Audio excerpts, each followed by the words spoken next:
Eles venderam milhões de livros, lotaram auditórios, transformaram vidas com frases de efeito e promessas de transformação interior. Napoleon Hill, Rhonda Byrne, Bob Proctor, Joseph Murphy, Tony Robbins.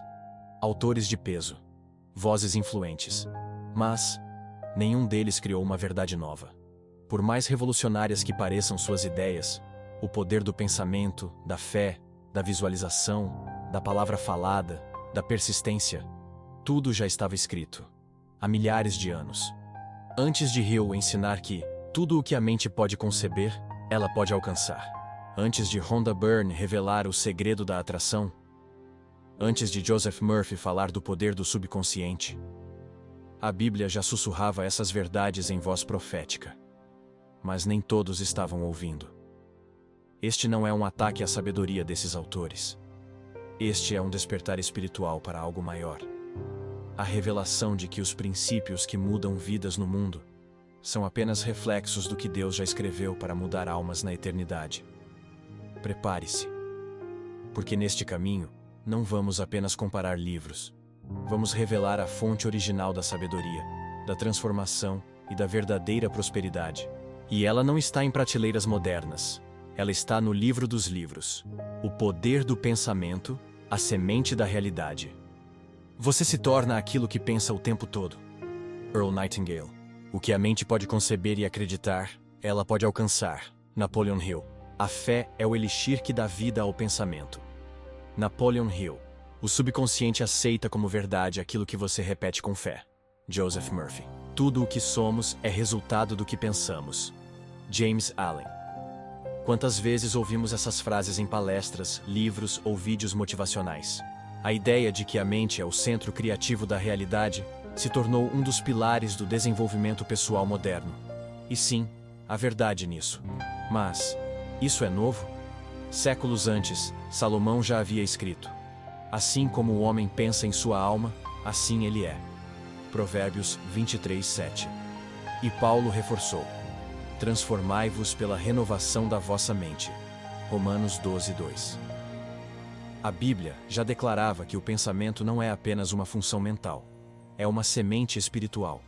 O que pensamos com fé, o que regamos com palavras e o que abrigamos no coração cresce, para o bem ou para o mal. Napoleon Hill falava do pensamento como uma força invisível que antecede a conquista. Joseph Murphy dizia que o subconsciente molda a realidade de acordo com as crenças profundas. Mas Deus já havia revelado que o coração do homem é a terra onde se plantam os pensamentos, e que cada um colhe exatamente o que cultiva. De tudo o que se deve guardar, guarda o teu coração, porque dele procedem as fontes da vida. Provérbios 4:23. Hill, Nightingale, Murphy e outros apenas colocaram em novas palavras um princípio divino e eterno. A mente é o campo onde as batalhas espirituais começam, e o que pensamos com fé e perseverança manifesta-se. Mas eis a diferença. Os livros modernos falam do poder da mente como se ela fosse soberana. A Bíblia mostra que a mente, sim, é poderosa, mas só encontra plenitude quando se submete à vontade de Deus. Hill diz: acredite em si mesmo. A Bíblia responde: confie no Senhor de todo o teu coração, e não te estribes no teu próprio entendimento. Provérbios 3:5. À primeira vista, parece haver uma contradição entre a filosofia de Hill e autores mais atuais versus a Bíblia. Hill. Tudo o que você acredita com convicção e persistência, você pode conquistar. Bíblia. Confie no Senhor de todo o teu coração, e não se apoie no seu próprio entendimento. Provérbios 3:5. Mas se analisarmos com discernimento espiritual, veremos que a diferença não está na mecânica da fé, mas na fonte da fé. Napoleon Hill ensina que o homem é capaz de moldar sua realidade pela força do pensamento e da crença, desde que mantenha foco, persistência e propósito definido. E isso, de certa forma, encontra eco parcial nas Escrituras. Tudo o que pedirdes em oração, crendo, o recebereis. Mateus 21:22. Pedi, e dar-se-vos-á.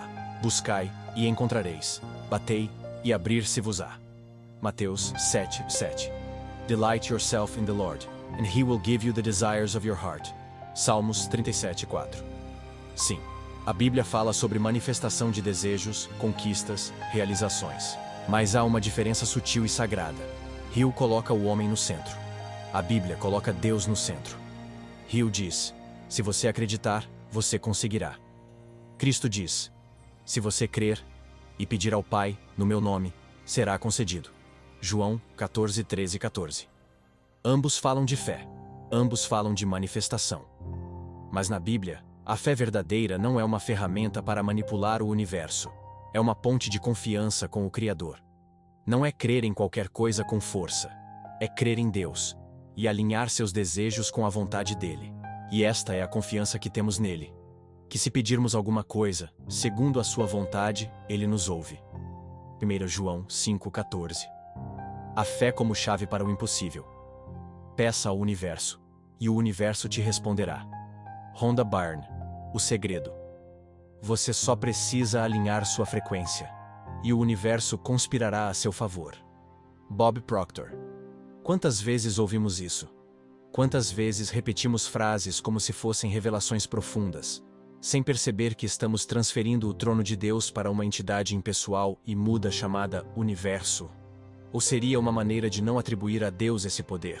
Quando olho as passagens da Bíblia e as comparo com escritas atuais, percebo que é somente substituir algumas palavras para que a mensagem seja exatamente igual.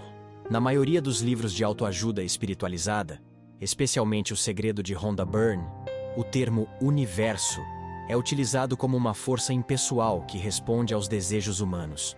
Mas essa ideia, embora sedutora, é uma distorção diluída da verdade espiritual revelada na Bíblia. Na fé cristã, o universo não é uma entidade que responde. É Deus quem responde. E mais do que isso, é Deus quem criou o universo. Ele não é uma força cega. Ele é uma pessoa, um pai, um rei, um senhor. Sem fé, é impossível agradar a Deus, pois é necessário que aquele que se aproxima dele creia que ele existe e que recompensa os que o buscam. Hebreus 11:6. Enquanto o mundo ensina a tratar o universo como um garçom cósmico, pronto para trazer o que pedimos, a Bíblia nos convida a uma jornada mais profunda, a de relacionamento com um Deus vivo, que vê além dos nossos desejos e nos oferece não só coisas, mas direção, propósito e salvação. Rhonda Byrne fala do universo como uma força neutra, que não julga, não questiona, apenas entrega. Mas isso reduz a vida espiritual a um sistema mecânico e egoísta, onde o homem é o centro de tudo. A fé bíblica, ao contrário, é cheia de humildade, dependência e adoração. O universo não conspira a seu favor. Deus governa soberanamente sobre o universo. E ama você, pessoalmente. Não confie em uma energia cega. Confie em um Deus que te vê, te ouve e responde além do que você poderia imaginar. Mas é fato que existe uma semelhança visível. Os autores, mesmo sem citar a Bíblia, falam dela, de formas e nomes diferentes, mas falam o que está lá, escrito há milhares de anos atrás. Outro fato interessante foi no famoso discurso de Steve Jobs aos formandos da Universidade de Stanford em 2005, ele compartilhou uma reflexão profunda sobre a importância de confiar no desenrolar da vida, mesmo quando os caminhos parecem incertos. Você tem que acreditar em alguma coisa. Sua garra, destino, vida, karma, algo maior ou o que quer que seja. Essa maneira de encarar a vida nunca me decepcionou, e tem feito toda a diferença para mim. Essa citação reflete a ideia de que, ao confiar em algo maior, seja o destino, o karma ou outra força, podemos encontrar sentido mesmo nos momentos mais desafiadores. Jobs enfatiza que, ao olhar para trás, os pontos da vida se conectam de maneira surpreendente, reforçando a importância de manter a fé no processo, mesmo sem compreender completamente o caminho à frente. Será que está começando a fazer sentido para você? Você está percebendo que Ele está em todos os lugares, que todos os caminhos levam a Ele. É tão simples. Por que temos tanto medo, incertezas, decepções, depressões profundas e dificuldades? Por quê?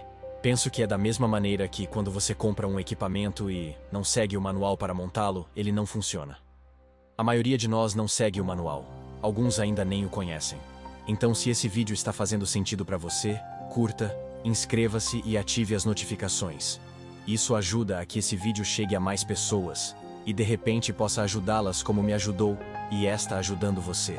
Vamos avançar agora para explorarmos um dos pontos mais fascinantes e poderosos, tanto nos livros de autoajuda quanto nas escrituras.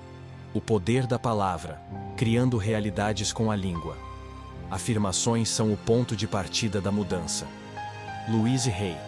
Declare o que você deseja como se já fosse real. Rhonda Byrne. O subconsciente aceita aquilo que você repete com emoção e fé. Joseph Murphy. Você é o que você diz ser. Bob Proctor. No coração de muitos ensinamentos modernos está essa ideia. As palavras moldam a realidade. Frases ditas com fé, sejam orações, mantras ou afirmações positivas, são vistas como sementes lançadas no campo da mente e do universo.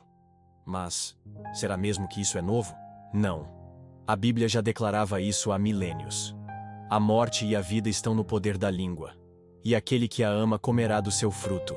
Provérbios 18, 21. Porque em verdade vos digo que qualquer que disser a este monte, ergue-te e lança-te no mar, assim será feito. Marcos 11, 23. Nos livros modernos, a palavra é vista como um instrumento psicológico, uma ferramenta para convencer o subconsciente e alterar a vibração mental.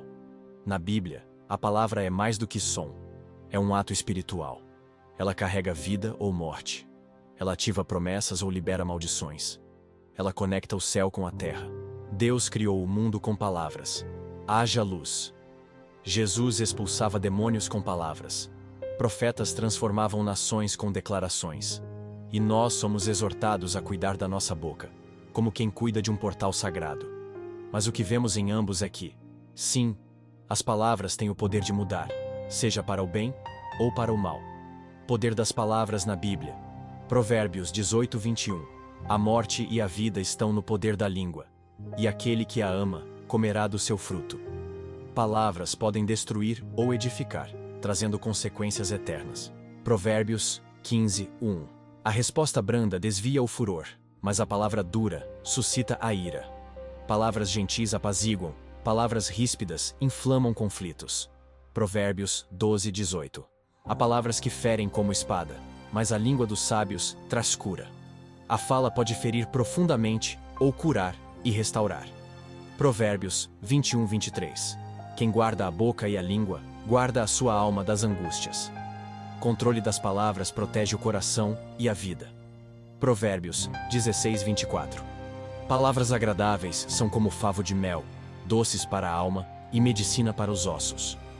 Palavras doces têm poder de cura e fortalecimento. Provérbios 25, 11. Como maçãs de ouro em salvas de prata, assim é a palavra dita a seu tempo. Palavras oportunas são preciosas e poderosas. Outros exemplos bíblicos sobre o poder das palavras. Tiago 3, 5, 6. Assim também a língua é um pequeno órgão, mas se gaba de grandes coisas. Vede quão grande bosque um pequeno fogo incendeia. A língua também é um fogo, um mundo de iniquidade. A língua pode causar destruição imensa a partir de algo pequeno. Efésios 4, 29. Não saia da vossa boca nenhuma palavra torpe, e sim unicamente a que for boa para promover a edificação, para que dê graça aos que a ouvem. A palavra deve edificar, não destruir. Salmos 19, 14. Sejam agradáveis as palavras da minha boca e a meditação do meu coração perante a tua face, Senhor, minha rocha e meu redentor. Orar para que as palavras sejam puras e abençoadoras. E hoje, afirmações moldam sua realidade. Dizem os coaches: declare riqueza, declare saúde, declare sucesso, e o universo entregará. Ensinam os livros. Mas a Bíblia nos alerta: palavras não são brinquedos.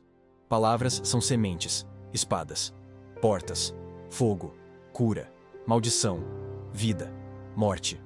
A morte e a vida estão no poder da língua, e aquele que a ama comerá do seu fruto. Provérbios 18, 21. Uma frase, uma palavra, é tudo o que basta para levantar uma vida, ou destruí-la para sempre. Na mentalidade moderna, repetir frases com convicção gera transformação. Mas a Bíblia vai além. A transformação real não vem apenas do som da nossa boca, mas da fonte que habita em nosso coração. A boca fala do que está cheio o coração. Lucas 6,45. o poder curador ou destrutivo da língua. Há palavras que ferem como espada, mas a língua dos sábios traz cura. Provérbios 12:18. Palavras agradáveis são como favo de mel, doces para a alma e medicina para os ossos. Provérbios 16:24. Quantas doenças não começam com palavras? Quantas curas também? Uma criança que ouve: "Você é um fracasso", carrega essa ferida por décadas. Mas quando Deus fala ao coração: "Tu és meu filho amado", até os ossos ganham vida. Cuidado com o que você diz. A resposta branda desvia o furor, mas a palavra dura suscita a ira. Provérbios 15:1. Quem guarda a boca e a língua, guarda a sua alma das angústias. Provérbios 21:23. Não saia da vossa boca nenhuma palavra torpe, e sim unicamente a que for boa para edificação. Efésios 4:29. Acredito que ficou muito claro de que a Bíblia cita várias passagens, muitas afirmações, que hoje são repetidas por escritores famosos, treinadores, motivadores e agora youtubers, e por que não dizer os gurus da internet. Mas Deus já havia deixado tudo por escrito, como um manual da vida.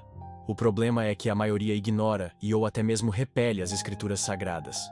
Mas, incrivelmente, algumas dessas mesmas pessoas que repelem a Bíblia, escutam e acreditam nos atuais influenciadores, sem saber que estes usaram como base a própria Bíblia. Seria isso obra divina? Isso eu não sei, mas continuemos nossa analogia. Voltando aos fatos. Quer dizer que se eu pedir ao universo ou a Deus, me será dado. Como funciona? Em João 14, versículos 13 e 14 diz: "E tudo quanto pedirdes em meu nome, isso farei, a fim de que o Pai seja glorificado no Filho. Se me pedirdes alguma coisa em meu nome, eu o farei." Essa é uma das declarações mais diretas de Jesus. Ele revela que pedir em seu nome, ou seja, debaixo da sua autoridade, com fé e alinhamento espiritual, libera o agir do céu na terra. Mateus 7:7-8. Pedi, e dar-se-vos-á. Buscai, e encontrareis. Batei, e abrir-se-vos-á. Pois todo o que pede recebe, e o que busca, encontra. E ao que bate, abrir-se-lhe-á. Aqui vemos a ênfase na persistência e na fé. A promessa é clara: quem pede, recebe. Mas o contexto mostra que não é uma fórmula mágica, é uma expressão de relacionamento com o Pai. Marcos 11:24. Por isso vos digo que tudo o que pedirdes em oração, crede que o recebereis, e tê-lo-eis. Uma passagem fortemente associada à fé. Crer antes de ver. Confiar mesmo sem evidência visível. Isso é espiritualidade profunda, não apenas manifestação psicológica. 1 João 5:14-15. E esta é a confiança que temos para com Ele, que se pedirmos alguma coisa segundo a sua vontade, Ele nos ouve. E se sabemos que Ele nos ouve em tudo o que pedimos, sabemos que já alcançamos as petições que lhe fizemos. Aqui está o equilíbrio perfeito. Pedir com fé, mas segundo a vontade de Deus. Ou seja, a oração eficaz é aquela que nasce de um coração alinhado com o propósito eterno. Como pode ver, temos várias passagens afirmando a mesma coisa. Então, é olhar para cima e pedir uma BMW, e ela aparece na minha garagem? Vamos analisar juntos. A manifestação dos desejos, fé, pedido e a vontade de Deus. O universo conspira ao seu favor. O que você deseja, você atrai. O que você pede, você manifesta. Essas frases são lindas, inspiradoras. Mas será que são verdadeiras? Ou será que estão apenas repetindo, com outras palavras, algo que a Bíblia já ensinava, desde sempre? Tudo quanto pedirdes em meu nome, eu o farei. João 14:14. Jesus não estava ensinando psicologia positiva. Ele estava revelando uma chave espiritual eterna. Aquilo que é pedido com fé em nome dele, no centro da vontade do Pai, será concedido. Pedir não é pecado, é relacionamento. Enquanto alguns dizem que pedir é egoísmo, a Bíblia mostra que o ato de pedir faz parte do relacionamento entre o Pai e seus filhos. Pedi, e dar-se-vos-á. Pois todo o que pede, recebe. Mateus 7:7-8. Se me pedirdes alguma coisa em meu nome, eu o farei. João 14:14. Tudo o que pedirdes em oração, crede que o recebereis, e assim será. Marcos 11:24. Mas há uma diferença brutal entre pedir ao universo e pedir a Deus. O universo não é um ser. Não tem vontade. Não ama. Deus é Pai. Tem vontade. Tem planos. Se importa com você. Desejo X. Vontade divina. A Bíblia vai além. Não basta apenas querer. É preciso que o pedido esteja em aliança com a vontade de Deus. Se pedirmos alguma coisa segundo a sua vontade, Ele nos ouve. 1 João 5,14. E se Ele ouve, o milagre já começou. O perigo do desejo sem propósito.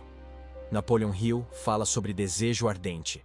Brenda fala sobre alinhar seus desejos com o universo.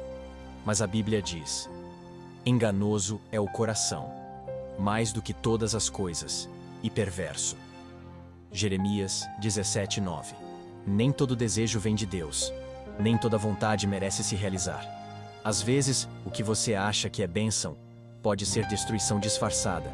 Deus responde, mas segundo o que é eterno. Deus não é um garçom celestial. Ele não existe para atender caprichos. Ele é um pai, um rei, um redentor. E ele promete: se vocês pedirem, eu vou responder. Mas não segundo o seu relógio. E sim, segundo o tempo dele. Quando o desejo do homem encontra o coração de Deus, deleita-te no Senhor, e Ele concederá os desejos do teu coração. Salmo 37:4. Aí está o segredo escondido. Quando você se apaixona por Deus, quando você se alinha com a sua palavra, os desejos do seu coração começam a nascer do coração dele.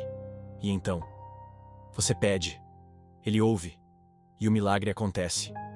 Sim, você pode pedir. Sim, você pode desejar. Sim, Deus quer te ouvir. Mas a diferença entre a autoajuda e o Evangelho é esta. Na autoajuda, você é o centro. Na Bíblia, Deus é o centro. E mesmo assim, Ele te atende. Porque o objetivo não é apenas realizar seus sonhos. É transformar seu coração e te levar a viver o plano perfeito, eterno e glorioso dele para a sua vida. Ainda temos muito o que conversar a respeito disso. Que tal mais um vídeo desse assunto? Acho até que pode nascer um e-book desse tema. O que acham? Deixe sua opinião nos comentários e inscreva-se no canal para nos ajudar a levar a mensagem para mais pessoas. Não esqueça de ativar as notificações para ser avisado dos próximos vídeos. Deus abençoe.